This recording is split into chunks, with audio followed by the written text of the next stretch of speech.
Hi all, welcome to part 25 module 2 computer networks.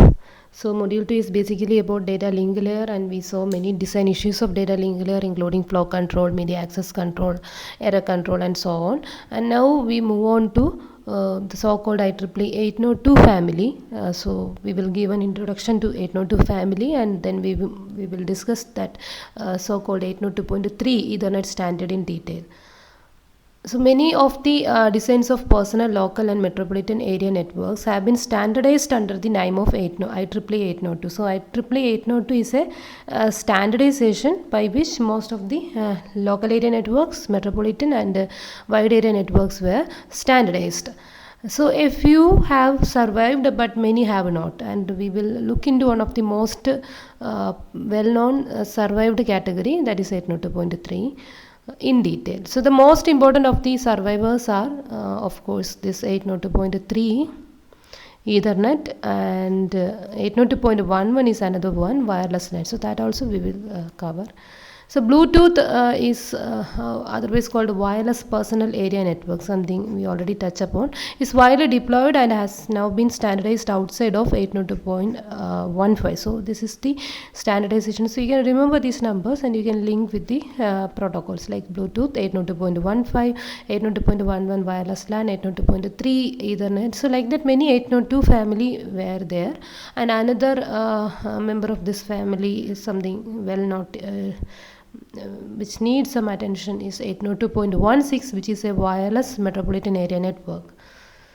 So 802.3 particularly we will see its classification. So 802.3 is for Ethernet, right? So Ethernet it is of two kinds, the classic Ethernet and the switched Ethernet. So classic Ethernet we solves the multiple access problem using the so-called CSMA bar CD technique. So the one which purely use CSMA bar CD technique for handling the multiple access problem is what we call as the classic Ethernet.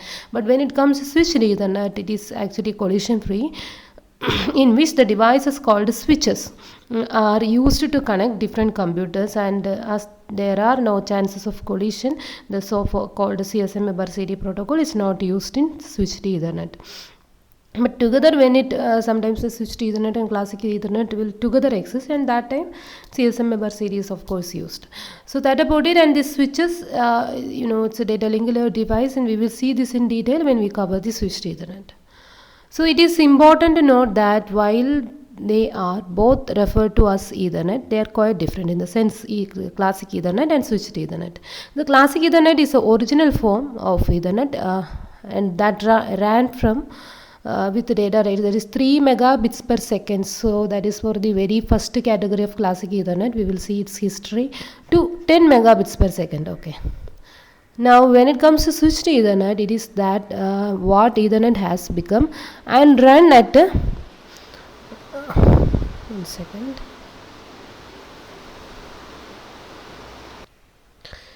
Yes, and it let's continue. The switched Ethernet run at different speed like 100, 1000 and 10,000 megabits per second, accordingly known to be fast Ethernet. So fast Ethernet is having a speed of 100 megabits per second. Okay, so the unit is mega, 100 megabits per second. And gigabit Ethernet means 1 gigabit or 1000 megabits per second. Okay, so that is gigabits per. So what is 1000 mega? 1000 into mega is actually 10 power 6, right? Mega, kilo, mega, then giga. So this is actually become 10 power 9, and that is nothing but giga. So that is why it is known to be gigabit Ethernet. Now into 10, that is what makes 10 gigabit Ethernet, and so the speed will be 10,000 megabits per second. Okay, so three variations of switched Ethernet, and classic Ethernet is basically running from speed 3 megabits per second to 10 megabits per second only. So in practice, only switched Ethernet is used nowadays. So that is the form which is currently being used. So just a history of Ethernet. The story of Ethernet starts about the same time as that of Aloha. Aloha protocol, something we already covered. When a student named Bob Metcalfe,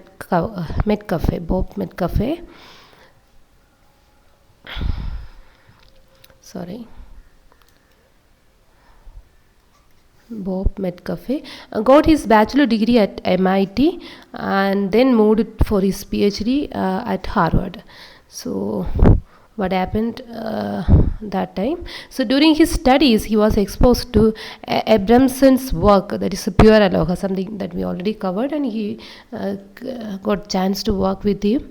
So he became so interested in it that after graduating from Harvard, that is after doing his PhD, he decided to spend the summer in Hawaii working with the Abramson before starting work at Xerox PARC. So Xerox PARC is where he got a job opportunity, the Palo Alto Research Center. So before moving on to the Xerox PARC, he thought of working with the Abramson at Hawaii after his PhD.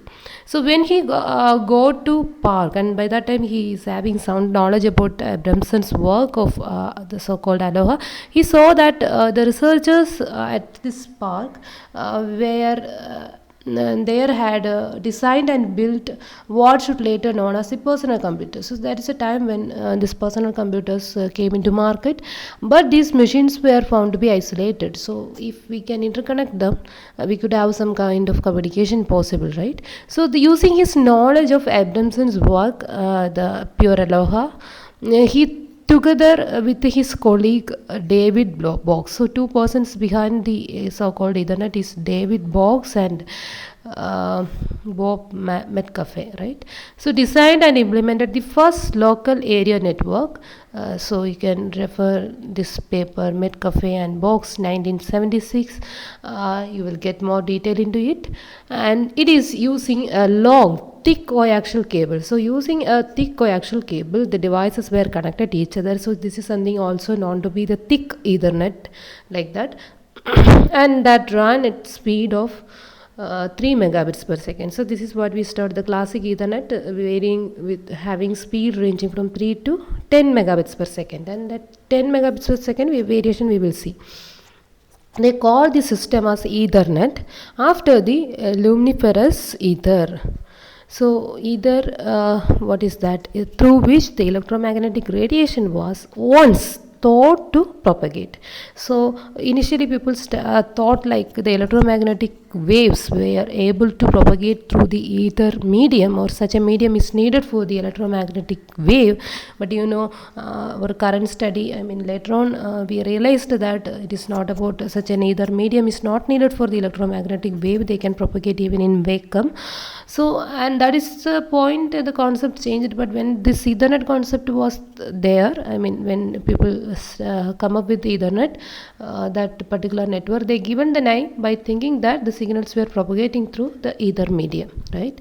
So this is the history, like in the 19th century, when British physicist James Clerk Maxwell discovered electromagnetic radiation could be described by a wave equation, scientists assumed that the space must be filled with some ethereal medium in which the radiation was propagating. But only after Michelson-Morley experiment in 1887, physicists discovered that the electromagnetic radiation could propagate through vacuum also. So this concept is something that motivate them to give the name called Ethernet. Okay, so anyway, so that is some history behind naming convention. So now DIC standard, ThickNet and ThinNet. So DEC, Intel and Xerox, so three organizations, DEC, Intel and Xerox, drew up a standard in 1978. The 3 megabits per second Ethernet came at 1976, but now it is 1978. After 2 years, these three organizations together come up with this 10 megabits per second Ethernet, and they call it as DIC standard, D for DEC, I for Intel, X for Xerox, right? And with a minor change, this DIC standard actually become IEEE 802.3 standard, particularly in 1983. So 78, now after 5 years with some minor modification, DIC standard become IEEE 802.3 standard. So the classic Ethernet is what we call this one. The classic Ethernet snaked around the building as a single long cable to which all the computers were attached. So kind of bus topology they followed in classic Ethernet. So the first variety popularly called thick Ethernet. So like we already seen, so they used a thick coaxial cable for connecting the devices. And that variation is what we call as the thick Ethernet, that marks every 2 meters of cable to show where to attach the computers. So it is like this, a thick coaxial cable is running like this, and a device is being connected at this point. After some 2.5 kilometers, the next devices can be connected. Again, after another 2.5, the third one can be connected, right, like that. So 2.5 meters, after every 2.5 meters a new device can be dropped into the coaxial cable. So it was succeeded by and I mean later on, we after this thick Ethernet we have so called thick Ethernet or thin Ethernet or simply thinnet. So thick Ethernet is otherwise called thicknet. Okay, so which then more easily and made connections using industry standard BNC connectors. So BNC connectors were used to connect the devices into the media. So thin Ethernet was much cheaper and easier to install. So a quick comparison between thick and thin Ethernet is given over here. So first of all, it is easier to install, but it could run only 185 meters per segment. So 185 you can approximate to somewhere around 300. Okay, so 300 meters of segment, where thick Ethernet is the segment length is 500 meters. So segment in the sense, once you start sending some signal from here, how long the signal can propagate without attenuating, and that distance and that area of travel of the signal is what we call as segment. Okay, so the maximum segment length. So if you look at thin net, the maximum segment length is 185 meters practically, and theoretically you could yes, I mean this is the practical value. Theoretically you can round it to some 200 something. So okay, fine. 10. So why I am calling that number is having some significance. In this textbook it is not given, but somewhere else I read it like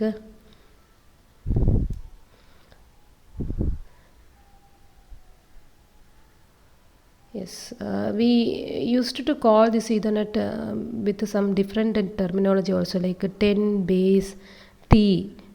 Like that you will see soon. So if it is 10 base T means what? 10 megabits per second speed, the speed of classic Ethernet. I mean this standard or IEEE 802.3, and baseband technology, and underlying media is T4 twisted pair. So when it comes to coaxial cable, we have this variation thicknet and thinnet. For thicknet, it is known to be 10 base 5. 5 means this 500 meters, so that is represented by this 5. Similarly, thinnet is known to be 10 base 2. And what is this 2? 200 meter, or actually it is 185 meter. So like that. So such a terminology also you could see somewhere. So that is why the same thing is given as name like that. And another difference is in thick Ethernet, we can have in thin Ethernet. In thin Ethernet, we can have 30 machines per segment, where I mean, so this is maximum. This maximum segment length is 185 meters, and each of which, I mean, each of these segment can handle up to 30 machines. But when it comes to thick Ethernet, the earlier version, it can handle up to 100 devices per segment. Okay, so it is a bigger value, and maximum segment length also 500 meters, because it is thick Ethernet, right? So thin Ethernet, it is more cheaper and more flexible variation, but we are achieving it with reduced maximum segment length and reduced number of machines per segment. And if you look at the classic Ethernet, it's physical layer, and we will see we are depending on a device called repeaters. So each version of Ethernet has a maximum cable length per segment. So this is what I was telling in the previous case. For thick net it is like some 500 meter, for thin net it is 185 meter.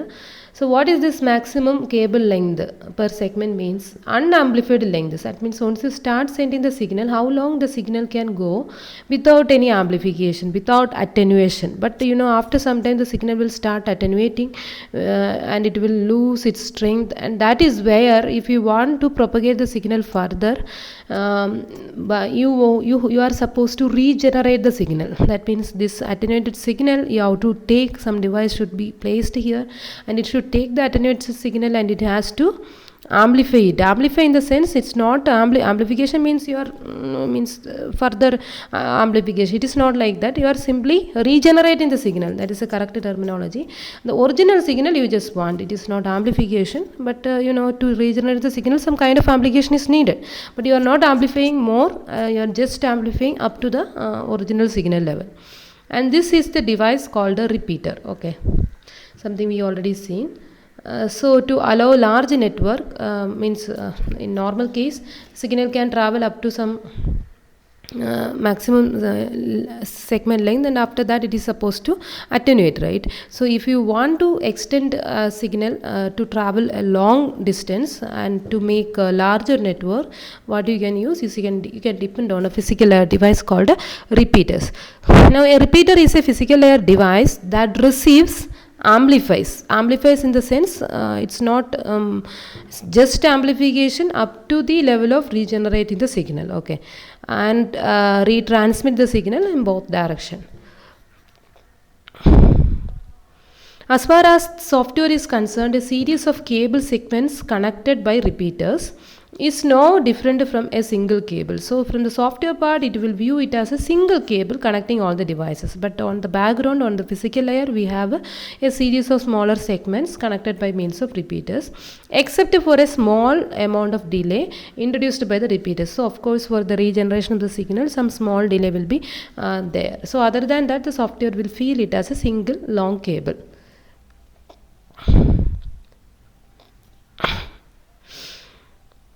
Over each of these cables, information was sent using the so-called Manchester encoding technique. So something the physical layer, in Ethernet we are using Manchester encoding, and you know how this Manchester encoding is working in our data communication classes, and that is what we are using. So an Ethernet could contain multiple cable segments and multiple repeaters, of course, but no two transceivers could be more than 2.5. So that is some design consideration. The devices were connected to the underlying cable through this transceivers, and between two transceiver or 2.45 kilometer apart they have to be connected. It should not be more than that, and no path between any two transceivers could traverse more than 4 repeaters. So between any two devices or between any two transceivers, the longest path should contain at most 4 repeaters. So that is again a design consideration.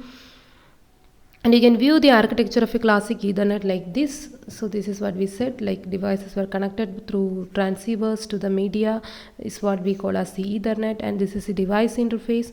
And between two transceivers, the distance is restricted to be 2.5 kilometer like maximum, and right, one second. Yeah, no two transceivers could be more than 2.5 kilometers apart, otherwise it is ineffective. And also between two transceivers, if you look into any path, the maximum it can have 4 repeaters. So they are two design considerations. There will be reason for it, we are not covering it now. So that about the architecture of classic Ethernet and its basic terminologies, thicknet and thinnet particularly.